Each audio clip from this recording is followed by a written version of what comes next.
noite a todos. Eu sou o narrador.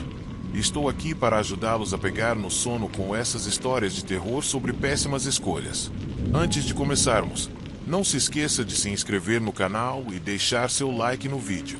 Eu adoraria saber de onde você é e que horas está assistindo. Então deixe um comentário. Agora, quando estiver pronto, acomode-se, relaxe. Olá e boa noite a todos. Meu nome é Ken e eu moro em um bairro pequeno, em uma casinha simples no estado de Oregon, com minha filha de 6 anos, Aleia. Desde que me separei do meu ex-marido, tenho feito o meu melhor para trazer alguma normalidade para a nossa vida. Aleia é tudo para mim. Ela é a razão pela qual eu continuo me levantando e lutando, mesmo quando as coisas ficam difíceis de vez em quando. De qualquer forma, tudo isso começou com um presente que dei para ela recentemente. É uma boneca do My Little Pony, que comprei para o aniversário dela, e ela ficou encantada com ela desde o momento que viu. A Leia passou o tempo todo brincando com a boneca, inventando aventuras e mundos fantásticos.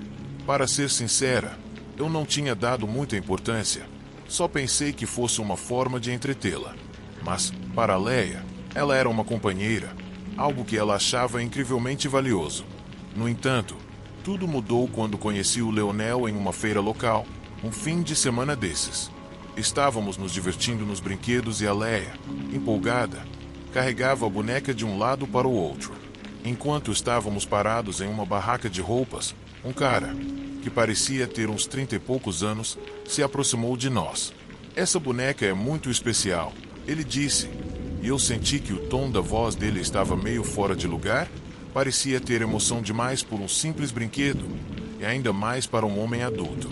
Ele se apresentou como colecionador e ficou falando sobre séries animadas, leilões online e coisas do tipo.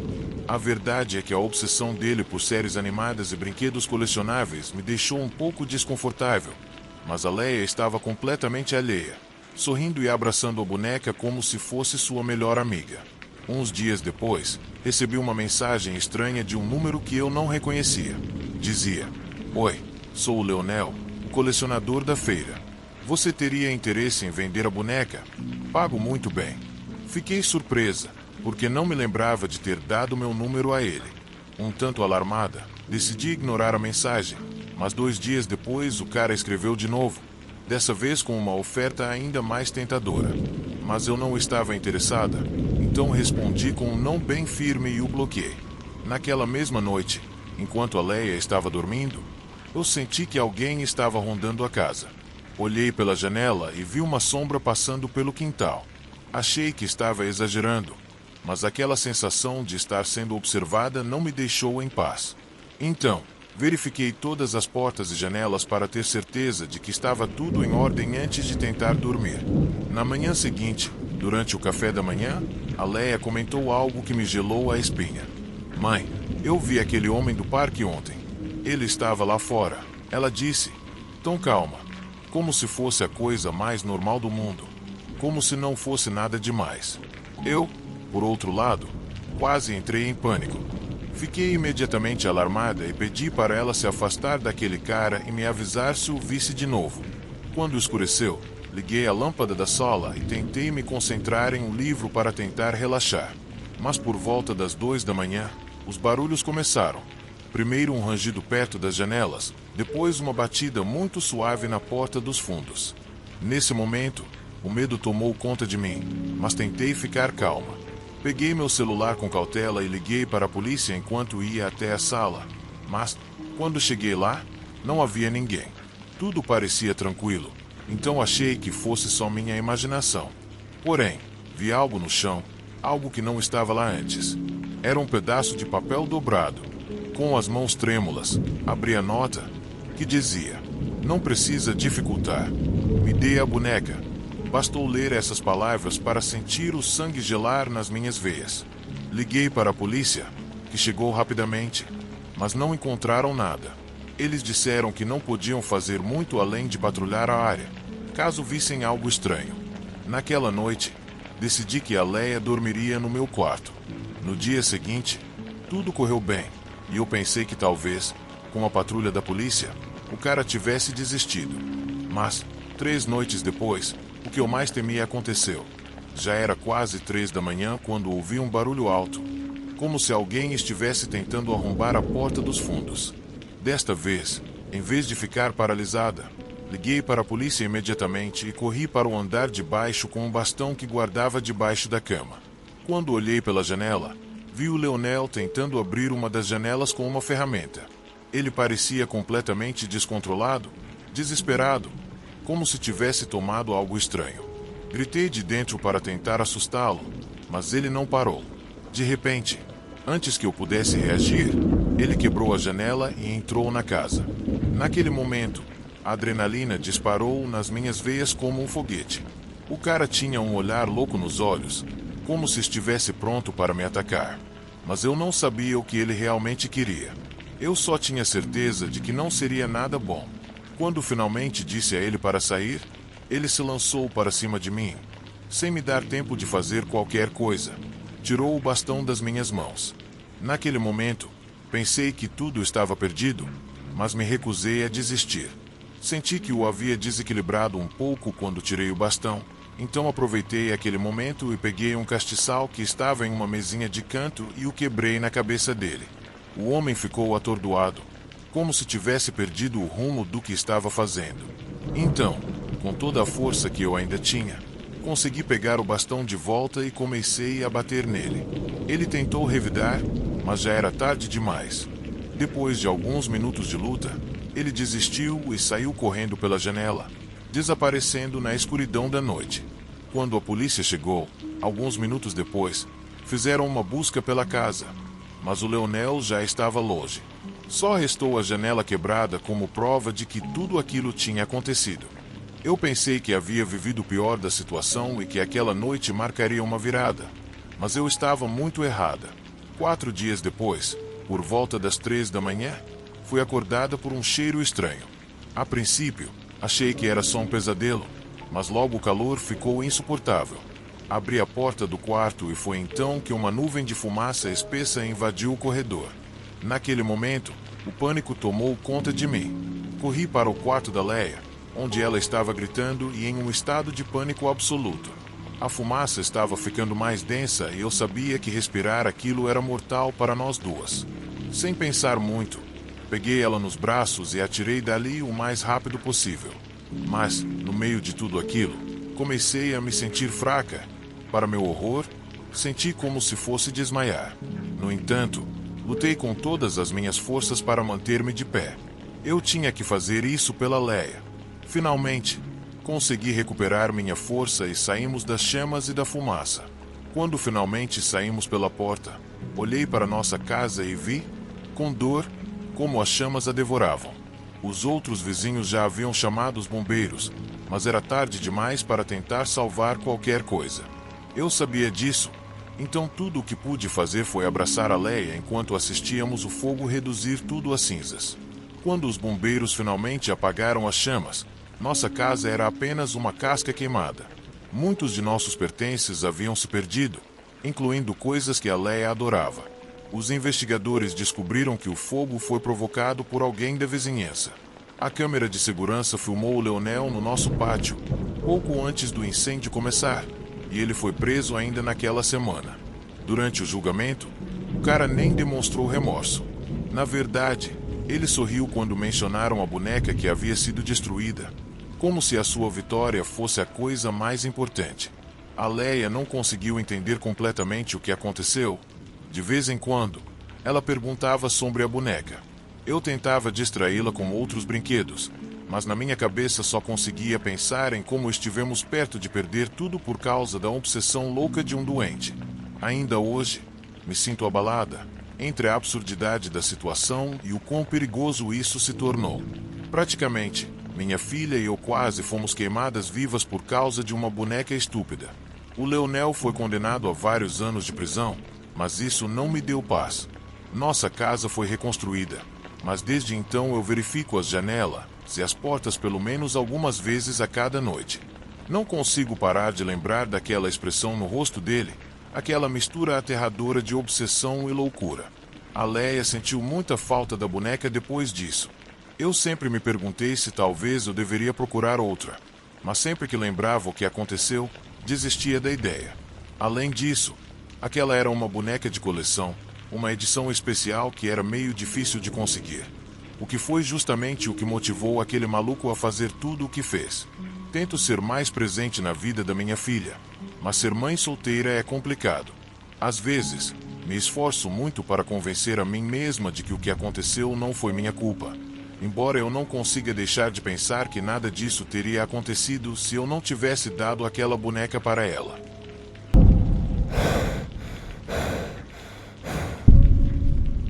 Antes de começar, não sei se eles fazem algo parecido em países da América Latina, mas aqui na Inglaterra é bem comum fazer compras no supermercado e pedir para que um entregador traga tudo direto na sua porta. Imagine um motorista, possivelmente simpático e bonito, colocando suas compras em uma van e levando até sua casa. E claro, se você mora em Nottingham, a chance de esse motorista ser eu é de 90%. Desde que a pandemia começou, o uso de serviços de entrega rápida aumentou bastante, especialmente em dezembro. Isso me fez trabalhar feito um louco, 8 dias seguidos, das 7 da manhã até as 8 da noite. Foi exaustivo demais. E bem, essa tensão e cansaço são o pano de fundo para a história que vou te contar agora. Uma noite, eu estava fazendo uma entrega com vários pedidos e percebi que as ruas estavam incomumente silenciosas, o que é bem raro, mas foi exatamente o que encontrei. De repente, vi luzes azuis piscando no meu retrovisor. Meu coração começou a bater mais rápido do que o normal.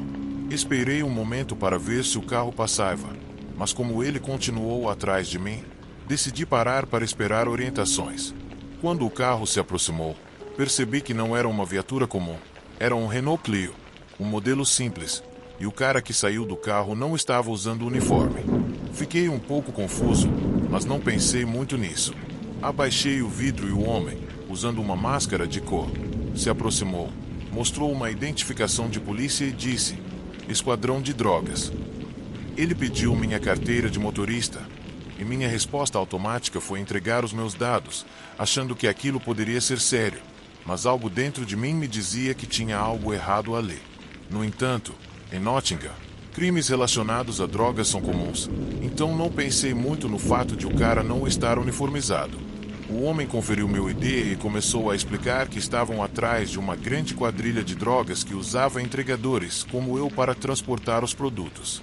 Ele pediu minha permissão para vasculhar a parte de trás da minha van. Claro, eu cooperou. Coloquei a máscara e saí da cabine para abrir a porta de trás, esperando que tudo estivesse ok. Mas assim que abri a porta, percebi que o policial que estava lá atrás não estava sendo muito cuidadoso com as coisas. Ele começou a mexer nas coisas de forma bruta. No começo, não disse nada. Fiquei quieto porque não queria correr o risco de falar algo que me colocasse em apuros, principalmente com eles procurando traficantes de drogas. Mas aquilo estava realmente me deixando desconfortável. O parceiro do policial saiu do veículo, e eu achei bem estranho, já que nenhum dos dois estava de uniforme, e ele também começou a procurar na van. Eles pareciam decididos a fazer um trabalho minucioso, enquanto o policial número 1 continuava vasculhando o meu porta-mala. Se o número 2 revirava o compartimento de luva, se mexia na cabine de forma bem brusca. Frustrado com o comportamento dos dois policiais, decidi dar uma olhada. Quando cheguei lá, vi o primeiro policial praticamente bagunçando tudo na van, jogando coisas frágeis no chão. A verdade é que a situação estava ficando ridícula. Finalmente, encontrei coragem para falar: "Ei, por favor, seja um pouco mais cuidadoso com as minhas coisas", eu disse, tentando parecer firme, mas educado. "Cala a boca", um deles respondeu de forma grosseira, sem nem parar de procurar. A reação dele me deixou completamente atônito. Já tinha lidado com policiais impacientes antes, mas isso estava em outro nível. Depois que aquele policial soltou o abuso, eu disse que não havia necessidade daquela atitude, já que eu estava cooperando direitinho. Nesse momento, o parceiro dele resolveu fazer o papel de bom policial nesse jogo de bom policial e mau policial. Ele se desculpou pelo incômodo, me explicou como o trabalho deles era importante, então, me informou que eu também teria que registrar tudo, como se eu estivesse escondendo algo. Eu já estava atrasado para a entrega, mas ainda assim decidi ser um cidadão exemplar e cooperar com eles de qualquer forma. Então lá estava eu, parado em uma rua deserta e escura, enquanto esses policiais estranhos começavam a revistar minha calça e minha jaqueta, como se eu fosse um criminoso. No começo, a busca parecia bem normal, mas aí ele pediu para eu tirar a jaqueta para uma revista mais detalhada. Estava uma noite congelante e eu não estava nada feliz com isso, mas decidi jogar junto, afinal, eles eram a lei. Então, entreguei a jaqueta sem dizer uma palavra, mas ele apenas deu uma olhada rápida. Em vez de me devolver, jogou a jaqueta no chão. Aí ele me pediu para tirar os sapatos, e foi quando comecei a sentir que as coisas estavam saindo de controle. Por que ele faria isso? Eu pensava, me sentindo cada vez mais desconfortável com a situação. Então, um dos policiais começou a me explicar que criminosos costumam esconder drogas ou dinheiro nas roupas e tudo mais, mas eu já estava no limite da minha paciência. Tentei manter a calma e concordei em tirar os sapatos, e foi aí que tudo foi para o inferno. O policial, que agora estava com meus sapatos nas mãos, veio atrás de mim e começou a me algemar. Estamos apenas te detendo por um momento. Vou procurar as drogas e depois te desalgemo. Ele disse. Que drogas? Eu não tenho droga nenhuma. Eu disse. É o que ainda não sabemos, respondeu o homem que estava me algemando, com um tom que parecia meio zombador. Mas, em vez de acalmar meus nervos, foi justamente o contrário. O pânico começou a tomar conta de mim. Estava claro que aquela situação não estava certa, e eu começava a suspeitar que tinha feito uma péssima escolha ao confiar nesses supostos policiais. A parte mais assustadora da história é que era o começo do inverno, e agora eu me encontrava algemado, descalço e sem jaqueta, no meio da rua, com aquele cara me empurrando para dentro da van. Num momento de clareza, eu falei que ia anotar a placa deles para registrar uma queixa. Mas então o policial que me escoltava me empurrou para o chão, dizendo algo como você está sendo um completo idiota. Eu não conseguia acreditar no que estava acontecendo, ou talvez eu não quisesse acreditar. Me senti irritado comigo mesmo. Só agora começava a perceber que esses dois policiais não eram quem diziam ser, e o medo começou a me invadir, me fazendo sentir totalmente vulnerável. Percebi o quão terrível era a minha situação agora. Eu estava algemado e morrendo de frio, em frente a esses caras que começavam a me fazer perguntas que não tinham nada a ver com uma operação policial. O pior é que eles não pareciam gostar das minhas respostas. Onde está o dinheiro? Me perguntaram, e naquele momento, eu não sabia o que eles queriam. Pensei que estavam me confundindo com um traficante, ou algo do tipo. Tentei explicar que eu não fazia ideia do que estavam falando, que tudo hoje era digital, e que não havia dinheiro em minha van. Em resposta, eles me jogaram para dentro da van e vi como ameaçaram fechar as portas. A maioria dos motoristas que tem uma van sabe que ela tem esse tipo de compartimento refrigerado, e eles também sabem que existe uma maneira de abrir as portas por dentro. Mas eu estava algemado, e todas as minhas coisas estavam jogadas no chão, incluindo a jaqueta com as chaves. Se eles fechassem as portas, eu talvez não tivesse a chance de contar essa história. Diante do que eles estavam prestes a fazer, eu implorei para não fecharem as portas, mas não deram a menor atenção. Então percebi o quão patético soava o meu pedido, e foi aí que aconteceu a coisa mais humilhante. Eles dois começaram a rir de mim, imitando minhas súplicas. Foi uma sensação horrível. Eles zombaram do meu sofrimento de uma maneira cruel e desumana. Sem aviso, me tiraram da unidade e me jogaram no asfalto, quase deslocando meu ombro. Eu estava lá, deitado, gemendo, e honestamente aqueles foram os minutos mais aterrorizantes que já vivi. Agora, pensando sobre isso, acho que foi tudo um jogo para eles. Um jogo sádico e cruel, no qual eu era um jogador involuntário, e era isso que eles queriam. O que eles ganharam roubando uma van de supermercado? Não exatamente um caminhão blindado de banco, ou algo assim. Então, por que me atacar? Talvez porque viram minha cara de idiota e acharam que eu seria fácil de intimidar. Eu era um alvo fácil para eles. Eles só precisavam de alguém para atormentar. A verdade é que eles poderiam ter parado qualquer um e levado todo o dinheiro, ou até roubado um caminhão elétrico se quisessem. Mas não, eles apenas se divertiram à minha custa. E isso é o que mais me assusta. O fato de, para eles, aquela noite ter sido um jogo, uma forma de passar o tempo. A ideia de que alguém poderia considerar isso divertido, enquanto eu estava lá, aterrorizado e exposto, me fez pensar em como a linha entre a normalidade e o caos pode ser frágil. Como uma simples entrega se transformou numa noite que nunca vou esquecer. Felizmente, depois de rir da minha cara, os caras simplesmente tiraram as minhas algemas, entraram no carro e foram embora. Quando fizeram isso, eu peguei o que sobrou do meu pedido, liguei para a polícia para relatar o que tinha acontecido e segui com as minhas entregas.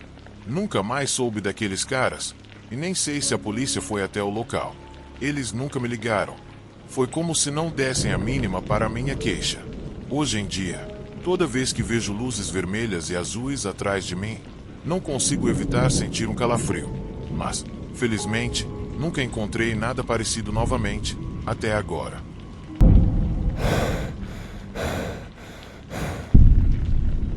Eu passei minha infância e boa parte da minha juventude em uma pequena vila nos Himalaias, onde nasci à sombra de enormes montanhas. Lá, a maioria dos meus vizinhos eram famílias de agricultores que trabalhavam a terra, cultivando o que podiam nas encostas. Mas minha família não fazia parte desse mundo. Minha mãe era dona de casa e meu pai era o mecânico da vila, o que nos tornava bastante conhecidos na comunidade.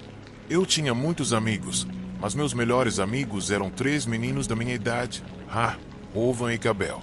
Desde pequenos, estávamos sempre juntos para tudo. Íamos para a escola, estudávamos, brincávamos nos campos. Mais frequentemente do que gostaríamos de admitir, também levávamos bronca dos adultos pelas nossas travessuras. Foram os melhores dias da minha vida. Passávamos o tempo sem nos preocupar com o futuro ou com o passado. O Cabel, em particular, vinha de uma das famílias mais ricas da vila. Eles não tinham carros de luxo nem mansões, mas possuíam muitos animais e vastas porções de terra nas montanhas, o que os fazia se destacar na nossa comunidade. Era o mais próximo que chegávamos de ter algo parecido com riqueza na nossa vila. Agora que vocês sabem um pouco sobre a nossa comunidade, vão entender como foi importante o incidente que ocorreu quando completamos 15 anos.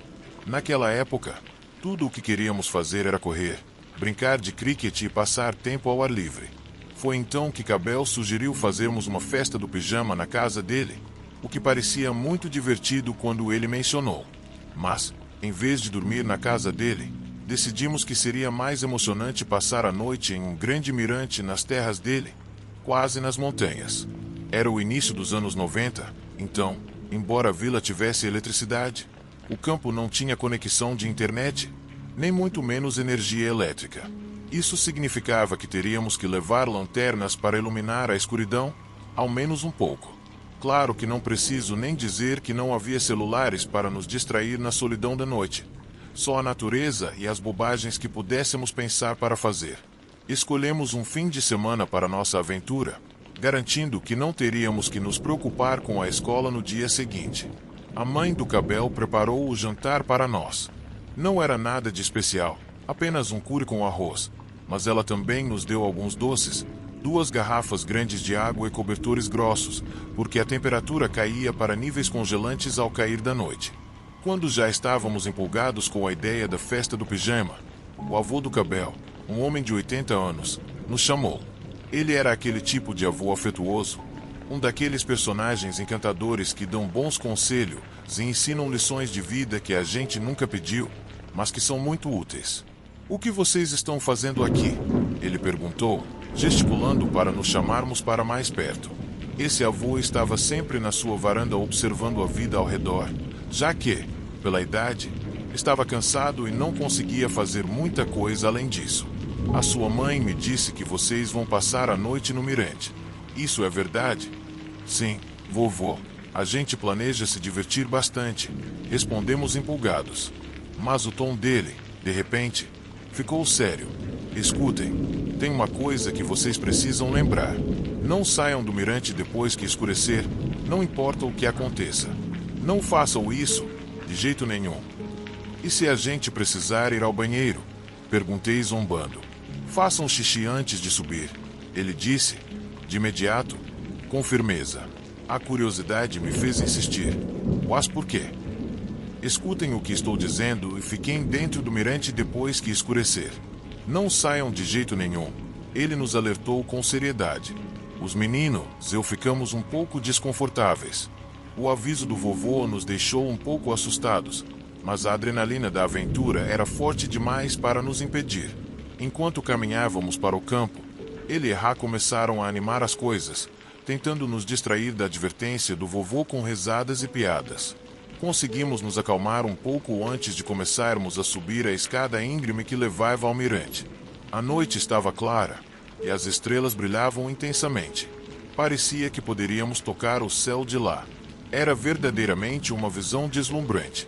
Assim que chegamos, fizemos nossas camas no piso de madeira. A empolgação nos manteve acordados, então Ra sugeriu contarmos algumas histórias de terror para entrar no clima.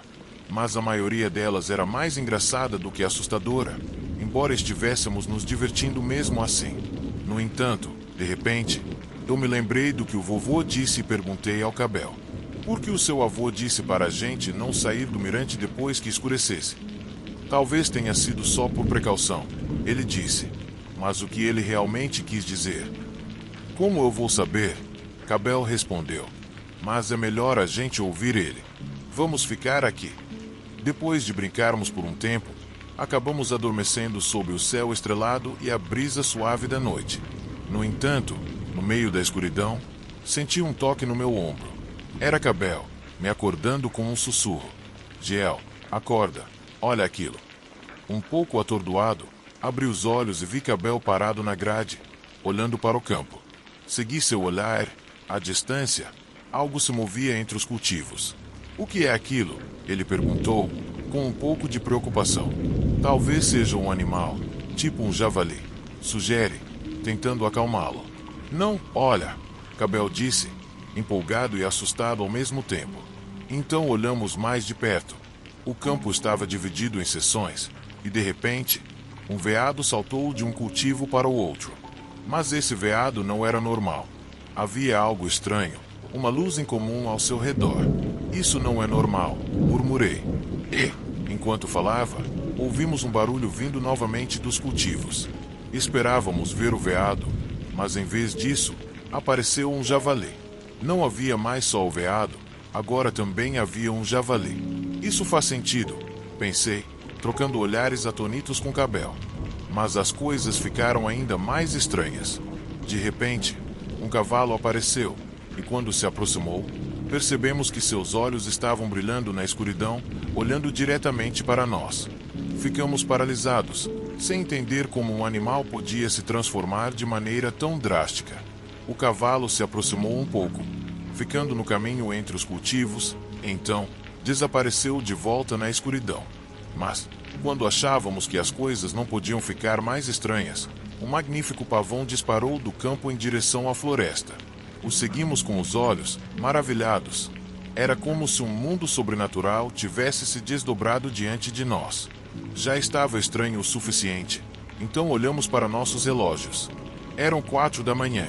No entanto, em vez de tentar voltar a dormir, pegamos os sanduíches que trouxemos e começamos a comer enquanto nossos amigos Ra e Rovan dormiam tranquilamente, alheios ao espetáculo que se desenrolava ao redor deles.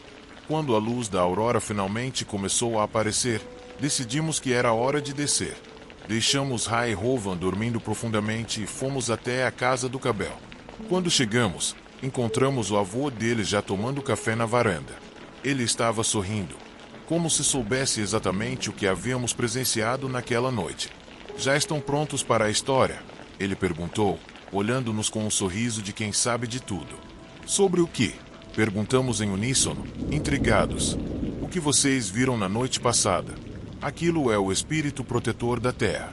Algo que se manifesta para aqueles que têm o coração puro. Quando seu pai adquiriu essa fazenda, ele fez uma oração ao Deus da vila para que a terra prosperasse. Em resposta, esse espírito apareceu. Ele cuida dos cultivos e pode se mostrar de várias formas, às vezes como um veado, outras como um javali ou até um cavalo. Então aquelas aparições eram por causa do espírito. Sim, tudo depende da intenção de quem observa. Se vêem algo maligno, Ele pode se transformar em um predador para se proteger. Mas, aparentemente, ele não queria machucar vocês, já que viram algo bonito. Explicou calmamente. Foi por isso que você não queria que a gente descesse à noite? Perguntou Cabel. Exatamente. Se o espírito perceber que você é uma ameaça, ele pode causar problemas. Era só para garantir que vocês não se envolvessem, disse o avô, enquanto se servia de mais chá. Cabel e eu trocamos olhares cúmplices, sabendo que não contaríamos a ninguém sobre o que aconteceu naquela noite, só para o vovô. Mas eu sempre me lembrarei daquela noite, com seus animais estranhos e o encanto do desconhecido. Desde aquele momento, quando tínhamos festas do pijama, costumávamos olhar para as estrelas e sorrir, sabendo que havia algo maior do que nós lá fora, cuidando dos nossos campos e nos observando.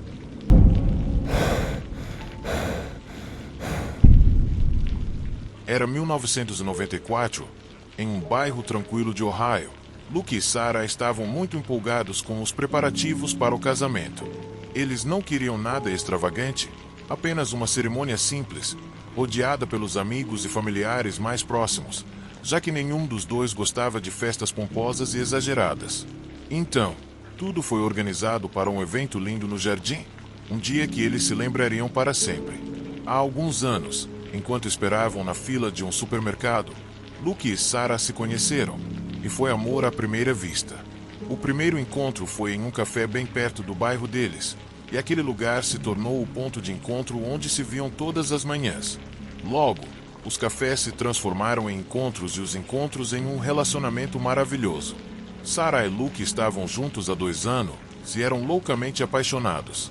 Finalmente, o grande dia chegou e os dois caminharam por um caminho coberto de flores até o altar, enquanto seus entes queridos os observavam, com sorrisos e lágrimas de felicidade. Quando chegaram ao altar, o celebrante iniciou a cerimônia falando sobre o amor que eles cultivaram e o futuro maravilhoso que os aguardava. As emoções estavam à flor da pele e a atmosfera era de pura felicidade, com algumas lágrimas ocasionais de emoção. Luke e Sarah se olharam nos olhos, sorrindo nervosamente, mas foi quando parecia que tudo estava indo perfeitamente que uma voz ecoou de trás, interrompendo completamente a magia do momento. Uma mulher surgiu de repente, com um olhar raivoso, gritou: "Pare! Você não pode se casar com ela, Luke. Eu sou a sua esposa. Nós não terminamos o divórcio."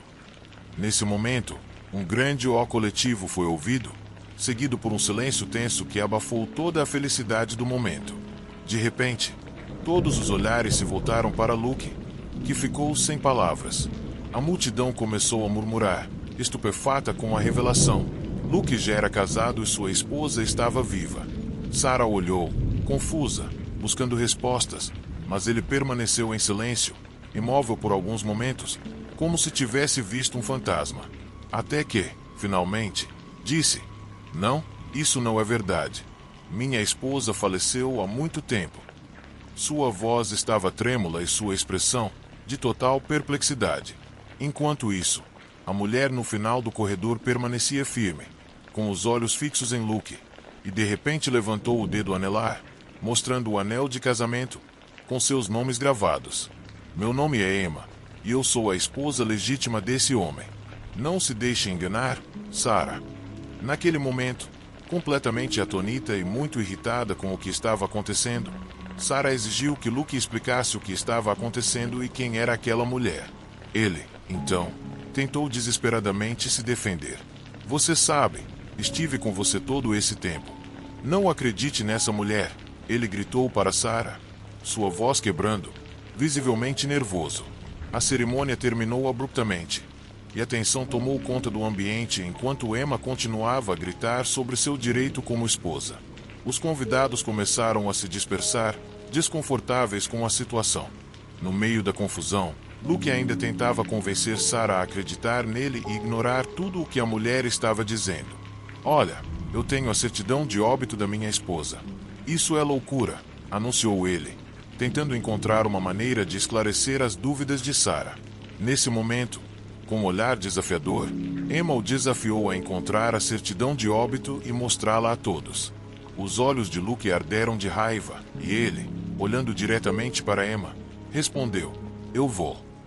Nesse instante, Emma fez o aceno de cabeça desafiador, virou-se e saiu. Luke e Sarah também foram para casa. Ficava claro que a cerimônia estava arruinada e não havia sentido em continuar com ela. Além disso, todos os convidados, exceto seus pais, já haviam ido embora. Os pais de Sarah se aproximaram e perguntaram se ela queria ficar na casa deles até que as coisas se resolvessem, mas ela decidiu voltar para casa com Luke. Juntos, mas com as cabeças cheias de perguntas. Quando chegaram em casa, ambos ficaram estupefatos ao ver quem estava esperando por eles na porta. Emma, é claro.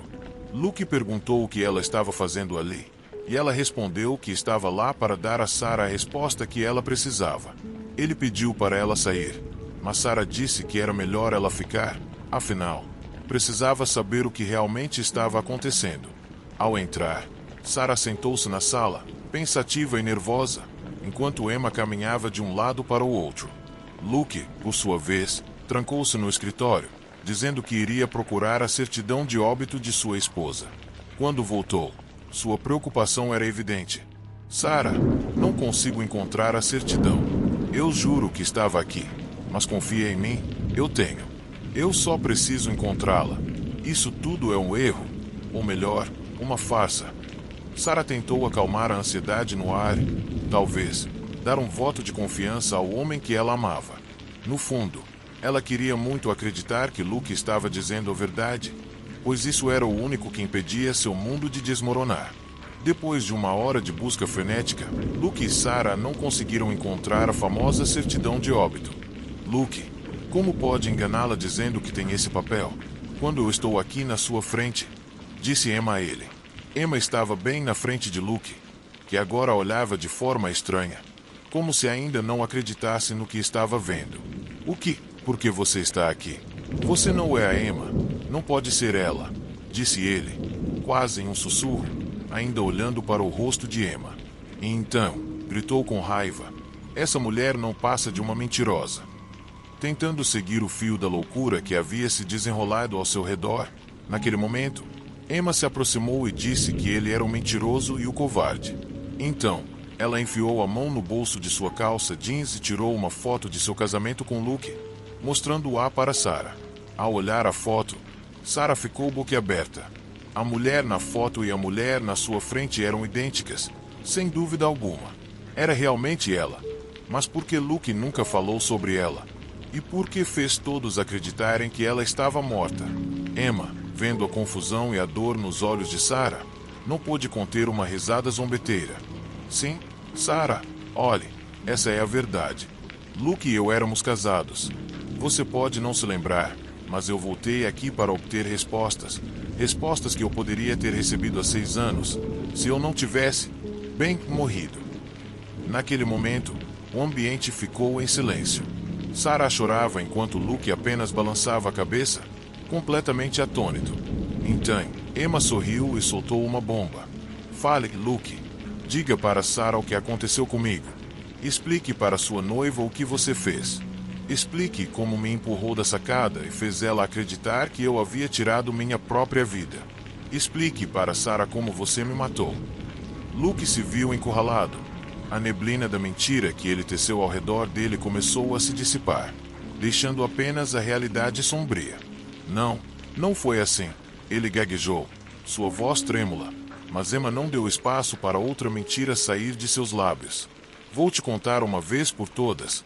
6 anos. 6 anos desde que você me matou. Ela gritou. E tirou tudo de mim.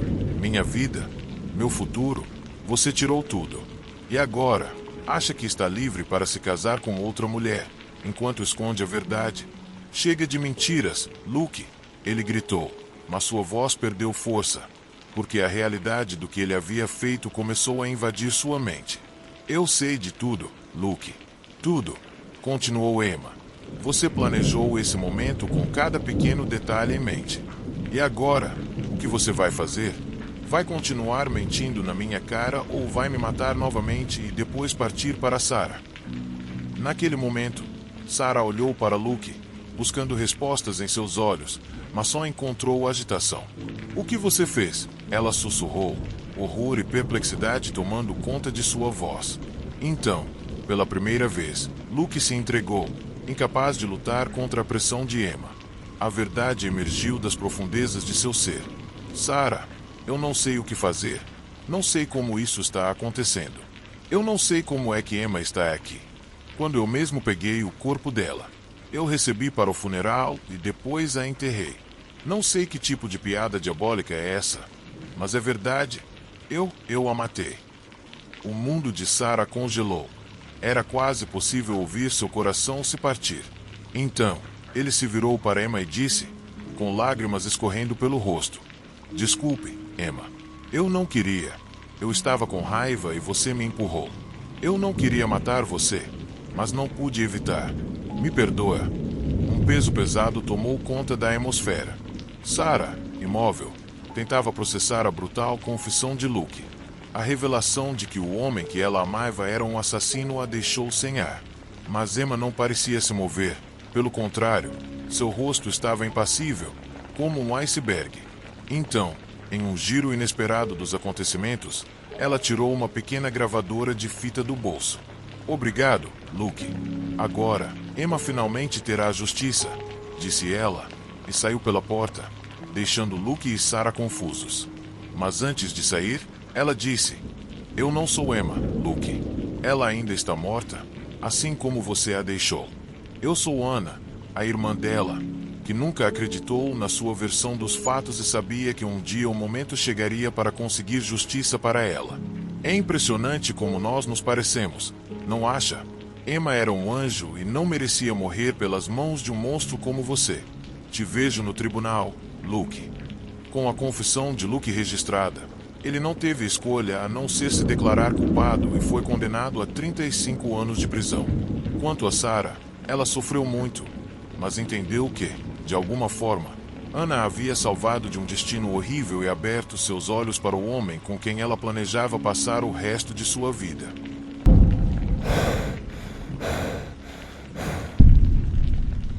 Quando o fim de semana chegava, era hora de minha amiga Hannah e eu nos transformarmos em exploradoras urbanas. Adorávamos explorar prédios abandonados e lugares esquecidos. Hannah sempre levava sua câmera para tirar fotos para o blog dela, enquanto eu simplesmente aproveitava a aventura. Não há nada como se perder nas ruínas de um teatro destruído ou de um parque de diversões desmontado. Talvez sejamos um pouco estranhas, mas fazíamos isso desde que éramos adolescentes, muito antes de eu conhecer meu namorado Bob. Um dia, Hannah me ligou com uma proposta inesperada. Ela queria que explorássemos o McDonald's abandonado em uma cidade próxima, um lugar que não tinha sido particularmente interessante antes. A maioria das coisas legais já tinha sido roubada ou destruída.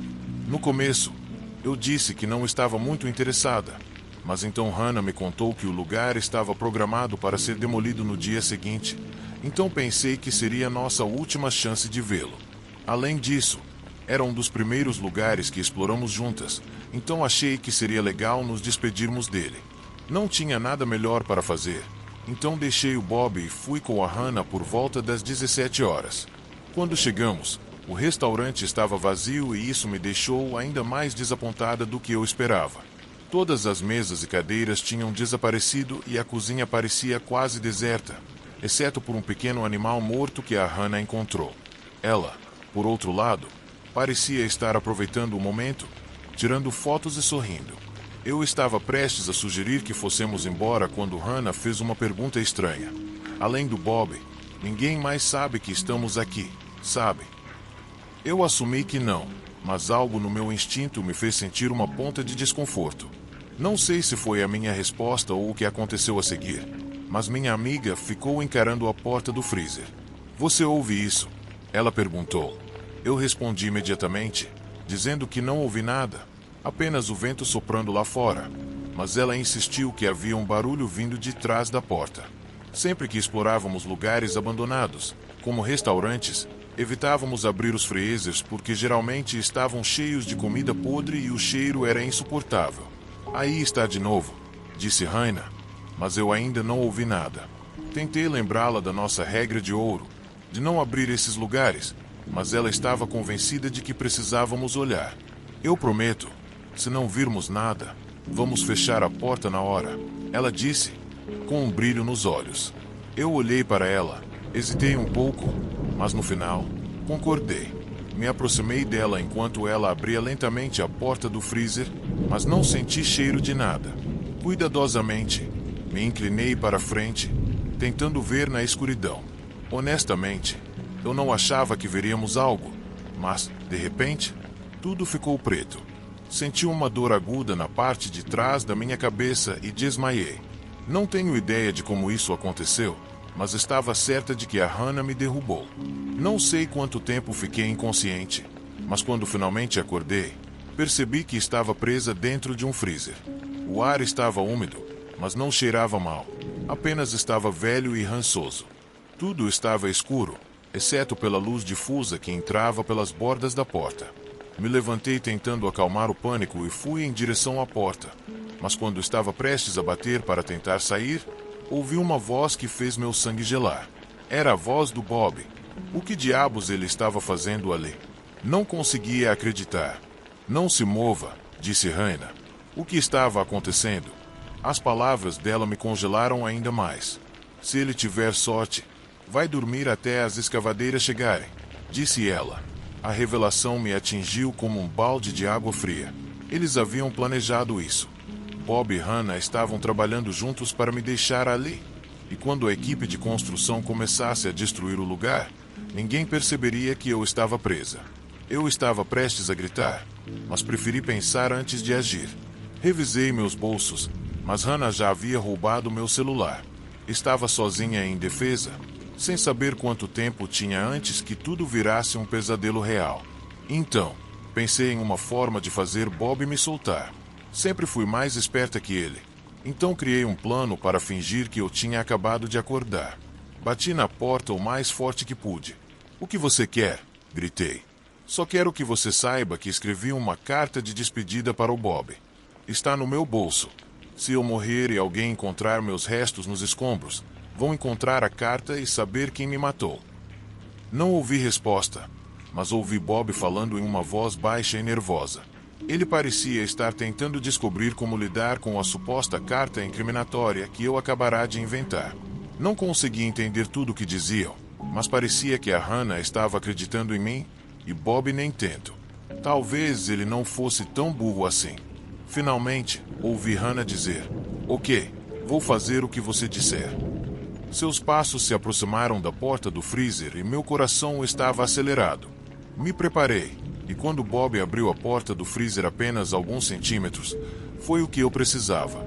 Aproveitei a oportunidade para empurrá-los ambos para dentro com toda a minha força e bati a porta com força. Em menos de 10 segundos, eu havia virado a situação. Imediatamente, eles começaram a bater na porta, implorando para eu deixá-lo sair, gritando e se culpando pelo plano. Eu sabia que não podia confiar em nenhum dos dois, porque ambos eram igualmente traiçoeiros. Então, os deixei lá, presos e fora da minha vida. Procurei meu celular entre as coisas de Hannah. Quando o encontrei, fui para casa.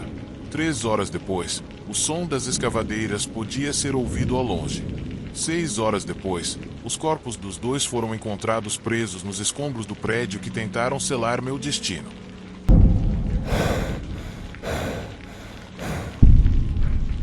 A perda de alguém especial é complicada. Embora pareça fácil de entender, não é. Todo mundo acha que sabe o que dizer, que tem as palavras perfeitas, ou que a pessoa pode simplesmente agir como se nada tivesse acontecido. Mas você só sabe como é quando isso acontece com você. Eu venho lidando com a perda do meu primeiro amor, a Carmen, há mais de 6 anos. No início, todo mundo estava lá para me apoiar, mas, com o tempo, esse apoio começou a desaparecer, e eu comecei a perceber olhares estranhos. Ninguém ousava mencionar isso, mas todos se perguntavam como era possível que, depois de tanto tempo, eu ainda não conseguisse parar de pensar na Carmen. Meus amigos acham que 6 anos são uma eternidade, e talvez eles estejam certos. Mas o que eles não sabem é que, por algum motivo estranho, ela continua me visitando. E não se trata de amizades fantasmagóricas nem nada assim. Essas eram visitas estranhas, com intenções bem sombrias. A verdade é que o nosso relacionamento nunca foi um conto de fadas. Embora no início tudo parecesse perfeito, logo se transformou em uma espécie de pesadelo. Eu a amava. Ela foi minha primeira namorada. Aquele tipo de relacionamento que todo mundo tem na juventude, com altos e baixos, desentendimentos, principalmente devido à imaturidade. Mas, ao mesmo tempo, a Carmen era extremamente ciumenta e possessiva. No final do nosso relacionamento, tudo ficou muito tenso. Frequentemente brigávamos de forma bastante intensa, mas eu nunca senti raiva dela, pois entendia que ela estava lidando com a depressão. Tentei ajudá-la, a levei para a terapia, mas ela estava em negação, achando que não servia para nada. Pouco a pouco, a situação só piorava até que, bem, ela decidiu que não queria continuar com essa vida. Por muitos meses, eu me senti culpado, como se tivesse falhado. Achei que deveria ter feito mais, mas, com o tempo e alguma terapia, consegui superar essas dúvidas, ou pelo menos eu achava que tinha superado, até que uma noite, enquanto estava sozinho na casa dos meus tios, eles haviam se mudado para outro país, o inesperado começou. Viver ali era um luxo, mas tinha suas desvantagens. Naquela noite, eu pensei novamente sobre a Carmen, pois era o aniversário da morte dela, e essa data sempre foi difícil para mim. Eu havia conhecido outra garota há alguns meses, estava tentando seguir em frente, pois achava que era hora de colocar as coisas em seus devidos lugares. Então, decidi ir até o perfil da Carmen no Facebook e removê-la da minha lista de amigos. Logo após fazer isso, recebi uma ligação. Era meu amigo Diego, e nós conversamos sobre sair para ver um filme, mas o tom da conversa parecia um pouco estranho. Você tirou a Carmen do seu perfil? Ele me perguntou. Você tem que parar com isso. Você está se machucando. Não disse nada. Quando ele desligou, prometi que iria, tentando clarear a cabeça. Estava prestes a fechar o Facebook quando, de repente, uma janela pop-up apareceu na tela. Fiquei paralisado. A mensagem dizia: Carmen Gonzalez está online. Achei que fosse um erro, mas, instantaneamente, vi que ela estava escrevendo algo, e a mensagem me deixou congelado. Ela dizia: por que você me deletou? Nesse momento, o ar ao meu redor ficou pesado e gelado, e eu soube que o que havia começado anos atrás ainda não tinha acabado. Era como se ela estivesse ali, olhando para mim pela tela, me lembrando que a história entre nós não havia terminado, e que sua sombra continuaria me assombrando. A noite seguiu, mas minha mente não parava de pensar naquela mensagem. Como era possível que minha namorada falecida estivesse escrevendo do além? Eu não sei nem como descrever o que senti naquele momento. Era como se o mundo tivesse parado. Meu corpo entrou em alerta, e uma onda de tristeza e confusão me envolveu. Isso poderia ser verdade. Era simplesmente impossível. Fechei a janela do chat com um movimento, mas antes que eu pudesse respirar aliviado, ela se abriu novamente. Essa mensagem fez meu coração bater ainda mais rápido. O que você está fazendo? Conversando com ela. Foi ela quem te pediu para me deletar. Desesperado, tentei fechar tudo, mas o computador não me obedecia. Cada vez que eu tentava apertar o X para sair do Google Chrome, a tela distorcia, e cada vez mais eu via o rosto da minha falecida ex-namorada na foto de perfil dela, se aproximando como se quisesse atravessar a tela. Não tive outra escolha senão desconectar a internet, e então tudo ficou negro. Para ser sincero, eu estava em choque, confuso e aterrorizado. Não sabia o que havia acontecido. Por um momento, pensei em sair correndo da casa, destruir o computador, qualquer coisa para me afastar daquela solidão sombria. Eu precisava de um tempo, então fui até a cozinha pegar um copo d'água. Enquanto fazia isso, decidi ligar para minha namorada para ela vir até lá e conversarmos, passar a noite juntos.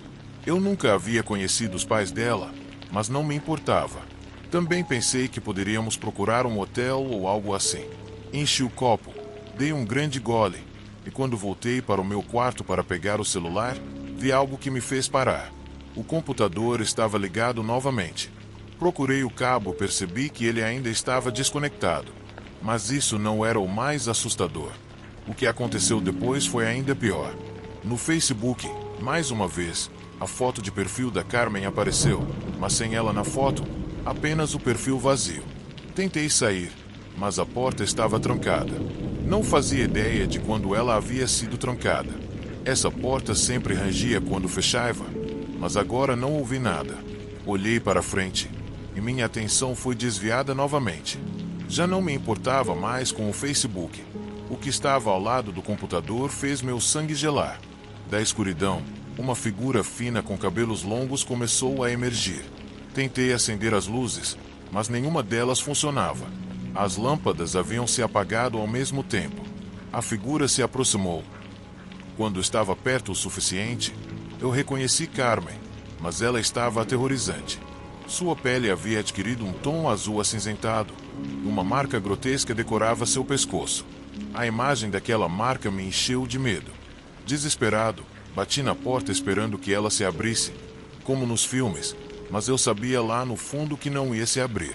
Caí no chão, dominado pelas emoções, chorando, me entregando, enquanto a presença me envolvia com um sentimento de instabilidade. Ela se aproximou. Quando colocou a mão no meu pescoço, começou a apertá-lo com tanta força que eu me senti incapaz de reagir. Não senti vontade de lutar ou tentar escapar. Simplesmente me entreguei, chorando, esperando que tudo acabasse logo.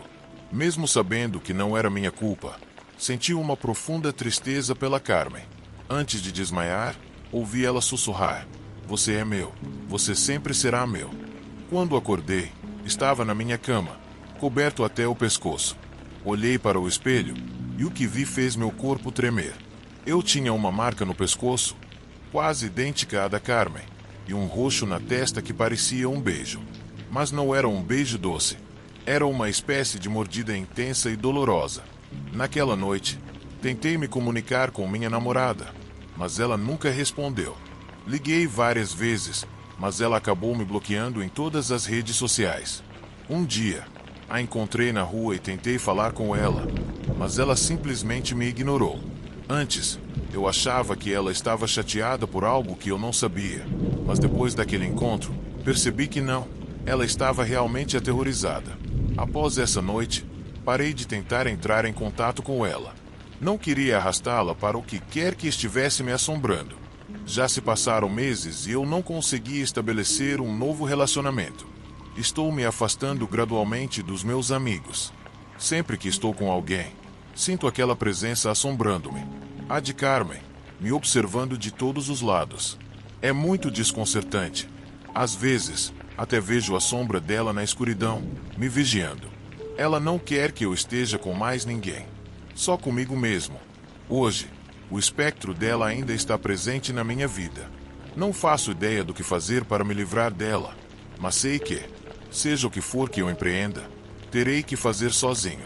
A tristeza me acompanha, e a memória dela se torna uma corrente que me prende, sempre ao meu lado, sussurrando na minha mente.